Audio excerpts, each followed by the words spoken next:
Boleh disiapin dulu ketua kelasnya, lalu lanjutkan dengan berdoa ya. Silakan Bapak. Bersedia.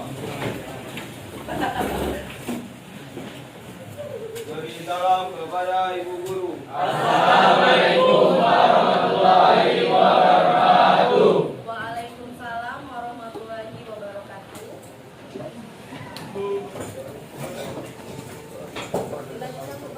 Marilah kawan-kawan dan Ibu Guru, sebelum kita memulai pelajaran pada hari ini, hendaknya kita berdoa. Berdoa mulai.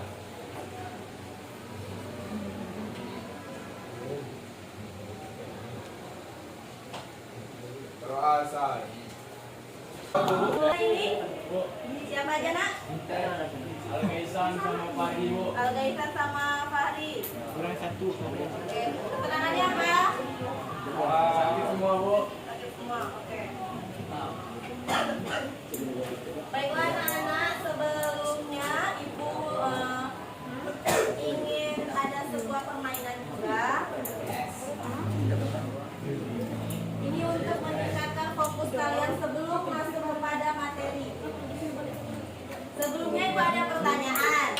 Nah, pada hari ini perasaan Ananda itu sekarang seperti apa? Apakah senang, sedih? Boleh memberi nama rasanya hari ini? Senang, Bu. Senang, sebelahnya? Bahagia, Bu. Bahagia. Felicia? Sarah? Senang, sedih, bahagia. Senang, Sevina? Senang. Alhamdulillah. Senang. Oke. Baiklah, selanjutnya. Biasa. Ya udah, nanti dijelaskan. Jadi tadi kan kalian udah mengutarakan ada perasaan yang senang, ada yang bahagia, ada yang kurang bersemangat. Jadi kalian itu sudah menyadari perasaan yang muncul di diri kalian. Nah, itu berkaitan dengan salah satu teknik ini untuk meningkatkan fokus kalian nanti dalam pembelajaran, yaitu ada yang dinamakan teknik stop. Jadi teknik stop ini itu berfungsi untuk meningkatkan fokus kalian nanti pada materi pelajaran. Bisa kita mulai sekarang? Bisa. Jadi kalian mengikuti instruksi yang akan Ibu berikan pada siang hari ini. Yang pertama instruksinya yaitu kalian posisikan duduk dengan nyaman dan rileks dan singkirkan barang-barang yang sekiranya mengganggu. Ayo sekarang. Posisi nyamannya gimana? Handphonenya disimpan dulu ya. Ayo nak, gimana posisi nyamannya? Sudah? Sudah posisi nyaman? Ya. Sekarang instruksi yang kedua, pejamkan matanya. Jangan tidur, tetap mendengarkan instruksi dari Ibu ya. Sudah? Pejamkan matanya. Mana pejamkan matanya? Oke? Yang ketiga, tarik nafas secara perlahan. Perlahan rasakan semua perasaan dan hilangkan pikiran-pikiran negatif dan emosi-emosi negatif yang mengganggu kalian. Sudah? Lalu hembuskan secara perlahan. Kita ulangi sekali lagi ya. Pejamkan matanya. Tarik nafas secara perlahan. Buang semua emosi dan pikiran negatif agar kalian dapat fokus mengikuti pelajaran nantinya. Hembuskan secara perlahan.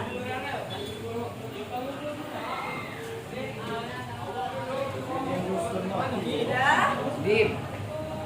Hembuskan secara perlahan, rasakan. Ketika sudah, boleh dibuka matanya lagi.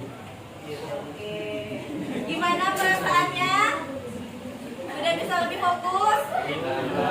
Lega? Sudah dibuang ya emosi dan pikiran negatifnya? Jadi kalian Ibu harapkan bisa fokus untuk memasuki materi yang akan Ibu sampaikan.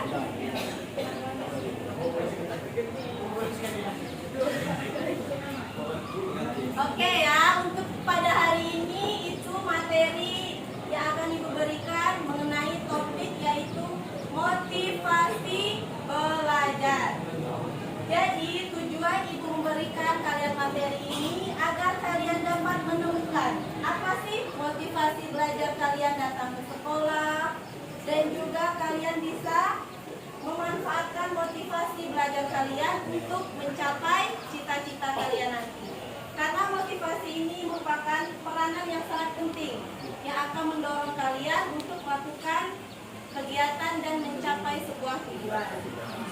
Baiklah, untuk yang pertama yaitu ada pengertian dari motivasi dan pengertian dari belajar. Boleh Mas Felino dibaca yang di papan tulis tentang motivasi. Nggak kelihatan, siapa yang kelihatan? Motivasi. Boleh suaranya keras sedikit biar temennya kedengaran semua. Motivasi adalah dorongan yang ada di dalam diri setiap individu untuk mencapai sesuatu yang diinginkan. Oke, kalau belajar, siapa yang ingin sukarela membacanya? Ayo cepat tangannya. Boleh? Ayo nak, dibaca. Belajar. Suaranya keras ya. Belajar proses yang dilakukan setiap individu untuk mendapatkan perubahan tingkah laku, baik dalam bentuk pengetahuan, keterampilan, sikap dan nilai positif sebagai suatu pengalaman dari berbagai materi yang telah dipelajari. Oke, terima kasih.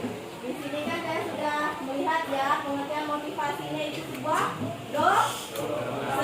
dorongan yang ada dalam diri setiap individu untuk mencapai sesuatu yang diinginkan. Seperti yang sudah Ibu sampaikan tadi, jika kalian punya motivasi atau dorongan, jadi bisa mengarahkan kalian untuk mencapai tujuan yang kalian inginkan. Dan belajar itu kan akan lakukan setiap hari kan, datang ke sekolah, belajar. Jadi itu adalah sebuah proses. Gak ada tuh orang sekali belajar langsung paham semua materi, kan gak ada. Semuanya membutuhkan proses yang akan step by step bertahap, semua ilmu itu sedikit demi sedikit yang akan membantu kalian untuk mencapai cita-cita kalian nantinya. Dan untuk bisa dipraktekkan dalam kehidupan sehari-hari. Nah, di sini kan ada kan motivasi belajar, dorongan dari diri kalian atau peserta didik yang menimbulkan kegiatan belajar untuk mencapai tujuan belajarnya. Jadi kalian kalau ditanya datang ke sekolah tujuannya apa? Haikal. Tujuannya apa? Belajar. Kalau Felicia tujuannya apa? Mau belajar untuk menambah ilmu. Kalau untuk jangka pendeknya ya belajar, menambah ilmu. Jangka menengahnya apa kira-kira? Misalnya untuk kalian nanti naik kelas dulu kan, naik kelas 11.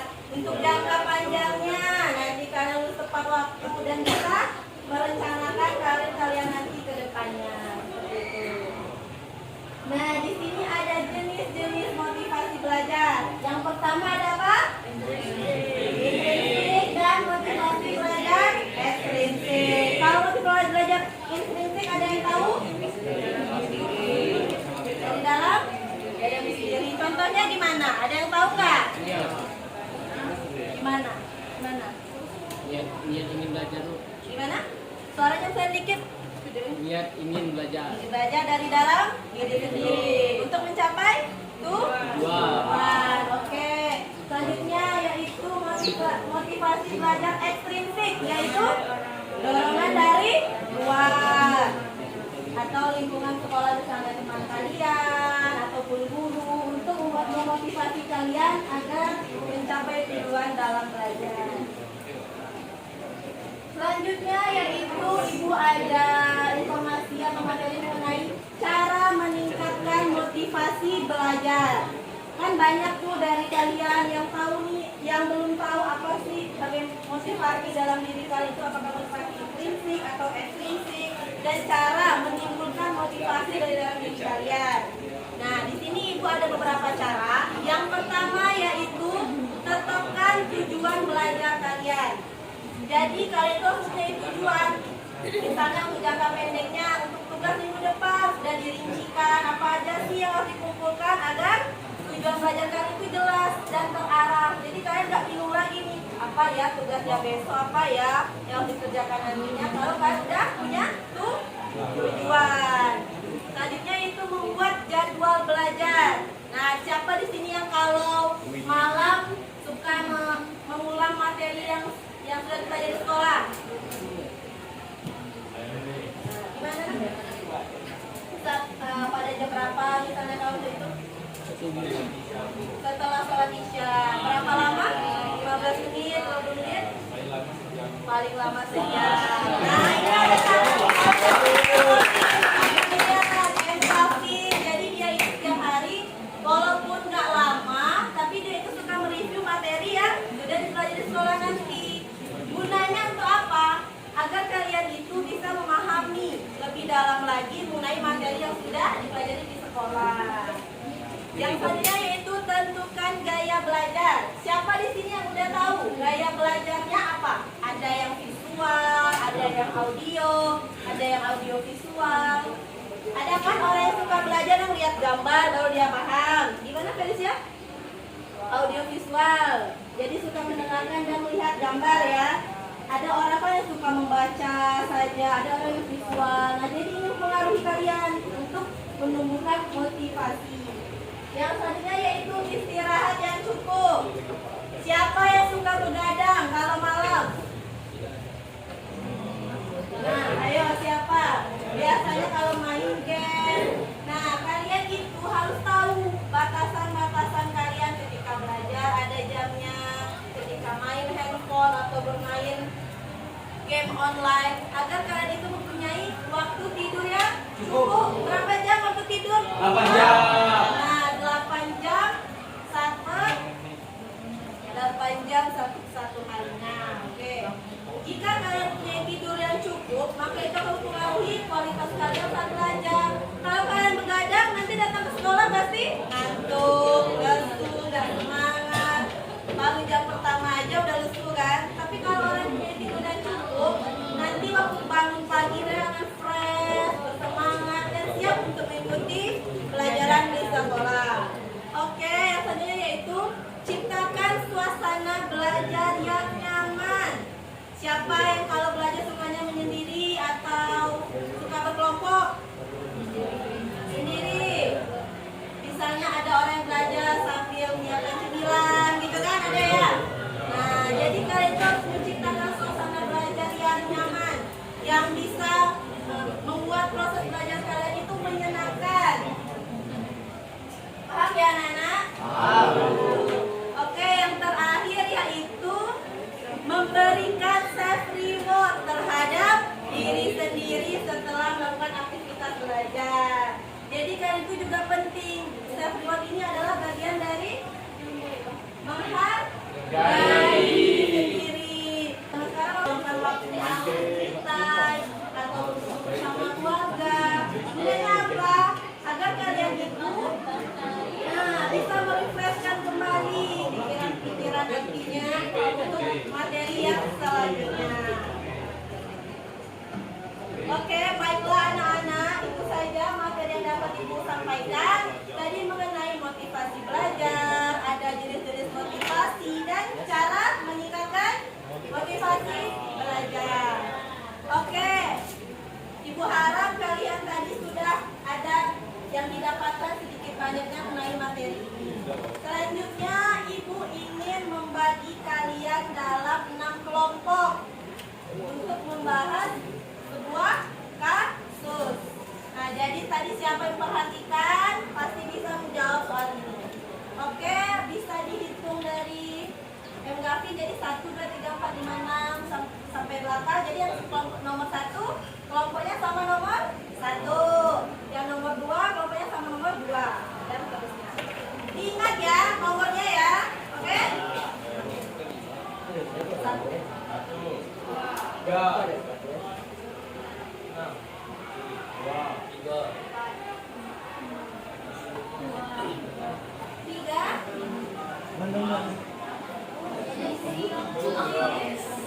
Oke, sekarang ayo berkumpul dengan kelompoknya masing-masing.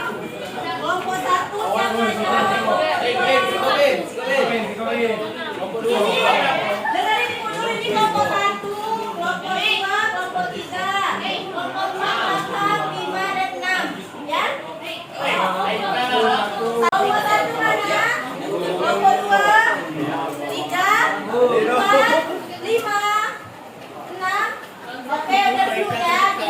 siswa masing-masing. Nah, di sini Ibu ada tugas kelompok. Raffi adalah siswa di SMA Nusa Bakti kelas 10. Guru BK mendapatkan laporan bahwa Raffi terlihat lesu dan tidak bersemangat di kelas dan tidak memperhatikan guru ketika mengajar. Guru BK mendapatkan info jika orang tua Raffi sedang berada di luar negeri untuk waktu yang cukup lama dan Raffi baru ditinggal oleh sahabatnya pindah sekolah. Berdasarkan kasus tersebut, jelaskan faktor penyebab dan tindakan yang harus dilakukan Raffi berkaitan dengan materi kita tadi, yaitu motivasi dalam belajar. Silakan ditulisnya di kertas lembar aja. Nanti setiap perwakilan kelompok membacakannya dan semuanya tulisan. Waktunya 5 menit cukup? 10? 5 menit aja. 8 menit. Ya, jadi 8 menit. Ya. Jadi, silakan kalian berdiskusi dengan kelompoknya. Kira-kira Raffi ini mengalami apa sehingga dia bisa terlihat lesu dan tidak bersemangat dalam belajar. Berkata kita ya, motivasi belajar ada motivasi intrinsik, ada ekstrinsik. Nah, Raffi ini apa faktor-faktor dalam motivasi intrinsik atau ekstrinsik? Dimulai dari sekarang, ayo waktunya berjalan terus. Soalnya nggak usah ditulis, langsung jawabannya aja sama nomor berapa. Oke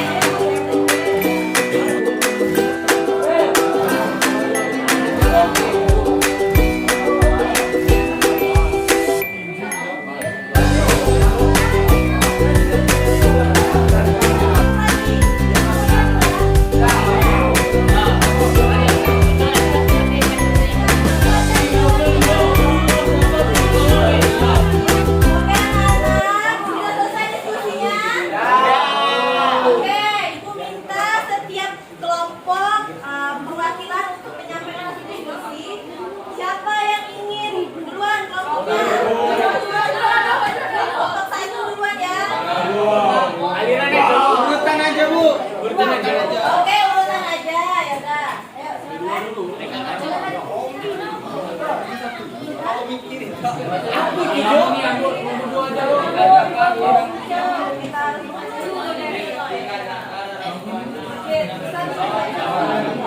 Oke, dengarin dulu temennya ya, mau menyampaikan hasil diskusi dari kelompok satu.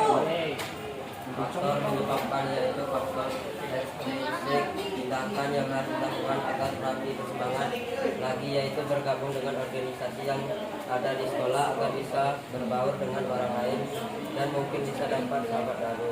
Oke, terima kasih Sultan. Oke, selanjutnya kelompok dua. Terjadi pada Raffi adalah kurangnya motivasi ekstrinsif karena kurangnya dari lingkungan sekitarnya dan dia juga tidak nyaman dengan lingkungan baru dan tidak adanya sahabatnya lagi. Seharusnya Raffi terus semangat belajar demi orang tua dan mencari hobi untuk memenuhi kesepiannya. Bila perlu, Raffi harus gabung ke dalam suatu ekstrakurikuler yang menarik. Oke, terima kasih kelompok dua. Selanjutnya kelompok tiga. Warahmatullahi wabarakatuh. Faktor penyebab dikarenakan orang tua Raffi dengan jangka waktu yang lama sedang luar negeri dan ditinggal oleh sahabatnya pindah sekolah. Oleh karena itu Raffi sendirian. Tindakan yang harus dilakukan berinteraksi di sekolah dan mencari teman belajar bersama. Teman dengan cara kerja kelompok, memperbaiki diskusi. Terima kasih untuk kelompok tiga. Waalaikumsalam warahmatullahi wabarakatuh. Pada istirahat yang cukup dan seimbang. Karena Raffi tidak mendapatkan istirahat yang cukup dan kehilangan motivasi belajar. Hal yang harus dilakukan Raffi yaitu mendapatkan istirahat yang cukup dan menumbuhkan motivasi belajar dari dalam diri serta menghilangkan semua pikiran negatif. Oke, terima kasih untuk kelompok 4. Ini kelompok 5.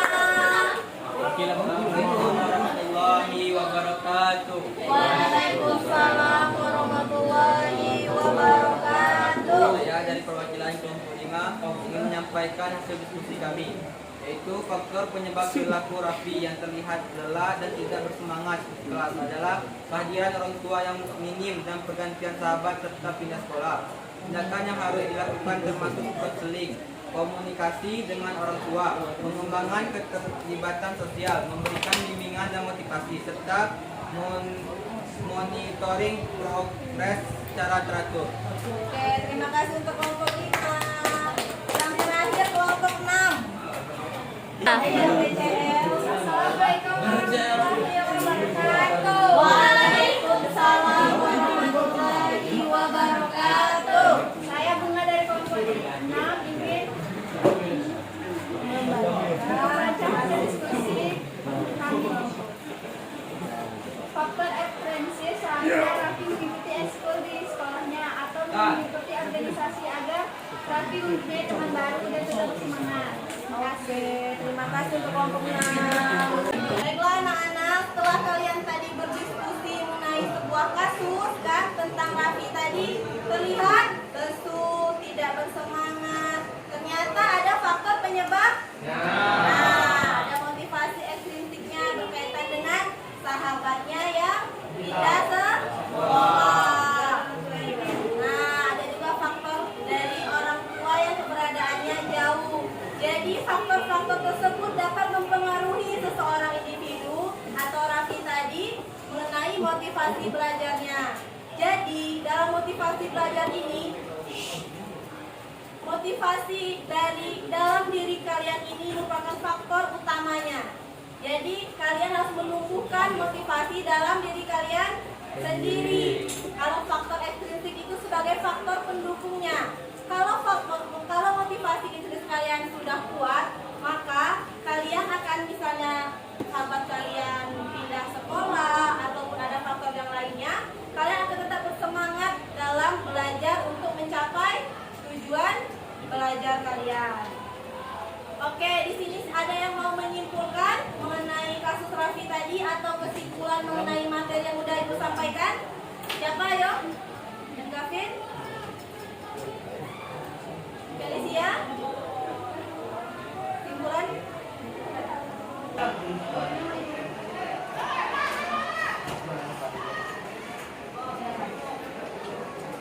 Simpulannya adalah motivasi diri itu terbagi menjadi dua. Ya, ada intrinsik dan ekstrinsik. Intrinsik itu berasal dari diri sendiri. Kalau ekstrinsik itu dari luar diri atau lingkungan sekitar. Yang terpenting adalah motivasi diri intrinsik di dalam diri sendiri. Agar kalian bisa mencapai apa? Untuk mencapai tujuan dan cita-cita. Oke, terima kasih Felicia. Jadi Ibu harapkan kalian dapat menumbuhkan motivasi belajar dari diri kalian sendiri agar kalian itu mempunyai tujuan atau arah yang jelas. Mana sih kalau saya belajar itu apa sih tujuan yang saya capai. Oke, selanjutnya Ibu ada tugas mengenai tugas individu, yaitu buatlah refleksi diri mengenai motivasi yang mempengaruhi Ananda dalam belajar. Buatlah dengan jujur berdasarkan pengalaman masing-masing. Tugas ini dikumpulkan nantinya besok atau lusa, boleh diantarkan ke ruang BK. Ditulis di kertas lembar, nama dan kelas. Oke anak-anak? Oke Bu. Jadi berdasarkan pengalaman pribadi, apa sih yang memotivasi diri kalian? Apakah motivasi intrinsik ataupun motivasi ekstrinsik? Dan dijelaskan. Oke?